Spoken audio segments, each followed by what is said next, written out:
So definitely yung 9 floors na in-apply nila before ay nagkaroon daw po sila ng revision.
For example, 9 stories lang yung naka-design. Yung mga poste, yung pundasyon, yung mga biga, naka-design lang yun for 9 stories. Ngayon, kapag nagdagdag ka ng additional load, ang tawag natin doon additional load, meron yung epekto. Maaring yung mga elements ng structure hindi nakakayanin kapag may additional load kasi maaring walang pasobra yung design, meaning eksakto yung design. No? So, kapag ka nagdagdag ka ng mabigat na load, then may possibility masira yung mga structure sa baba.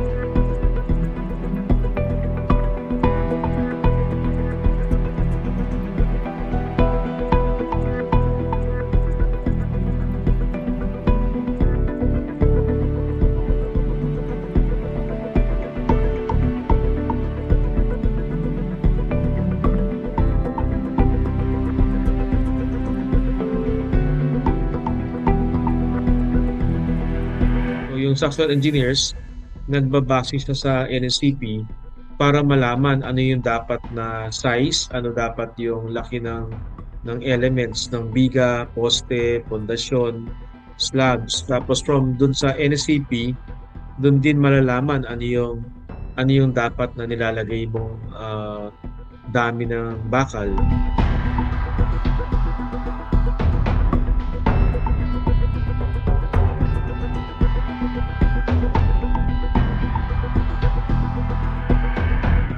Ang mga lang sir, mga standard na mga repairs na dapat meron.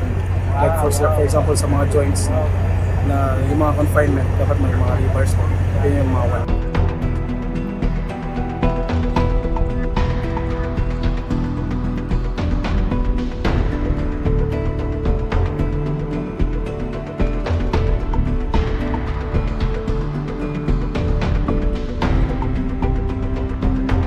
assuming na find out based on calculations na kulang yung reinforcement doon sa or rebars doon sa loob ng poste or ng biga, ang effect nito, it would cause failure, meaning pwede mag-crack yung poste or yung biga kapag kulang, kapag ka na-loadan siya or nabigatan yung poste or yung biga, pwede siya mag-crack kung kulang yung reinforcement.